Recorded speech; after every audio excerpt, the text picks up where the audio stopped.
So I happen to be a dying breed. I'm a professional writer. I make a living writing books and essays and blogging. And I'm also a student of writing. I'm always trying to get better. Something I've always wanted to see is a writer actually writing. So what I've done, and what you're going to see, is real-time video, actually time-lapse video, of me writing an essay about writing. And I'm going to give you DVD-level commentary as we go.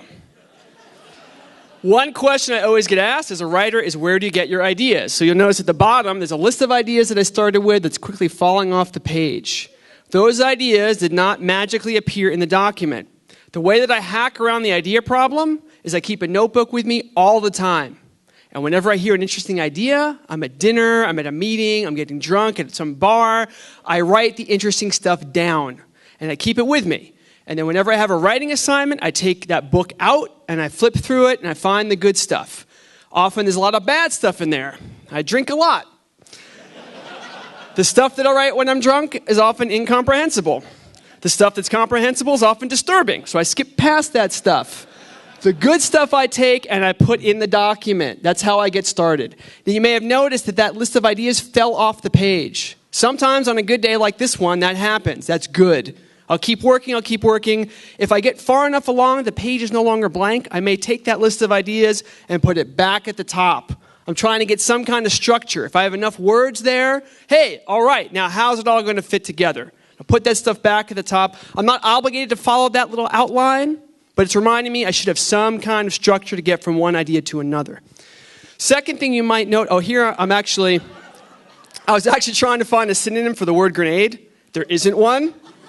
There's also no synonym for the word thesaurus, which is kind of disturbing if you think about that for too long. Anyway, you may have noticed that at the bottom of the document, there's a big line, a dashed line, and periodically you may see me copying stuff and putting it at the bottom. What I am doing there is providing psychological insurance. When you are writing or creating anything, we have big egos when we're doing that. Oh, this is the best sentence ever written. Can you win a Pulitzer Prize for a sentence? Because I'd win one for this one. Wow. Not true, but in the moment, that's what you believe.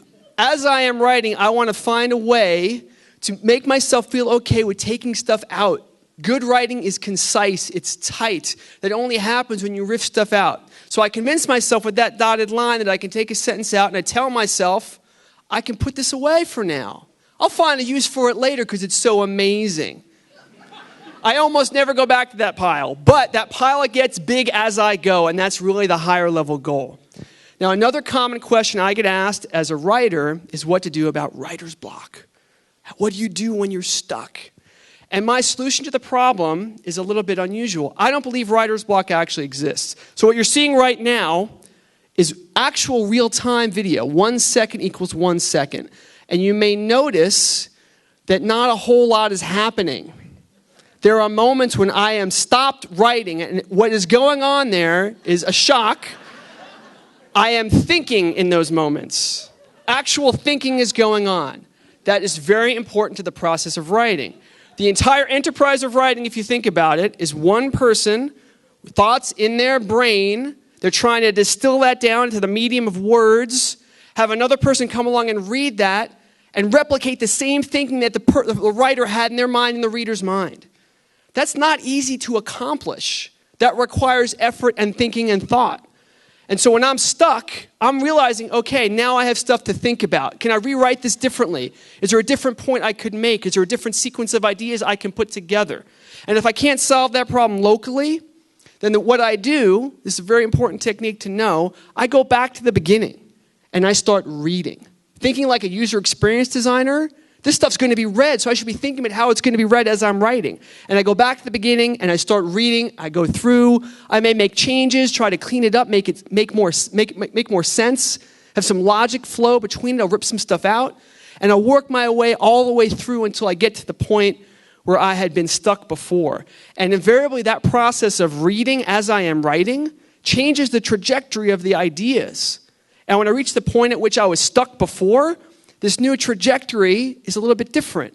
And I'm able to go right past that block and keep going. And as I rework it, it gets better and better, and the changes I'm making are smaller and smaller until I'm done. If you want to actually see the essay you just saw me write, that's where you can go to find it. Thanks for listening. Thanks.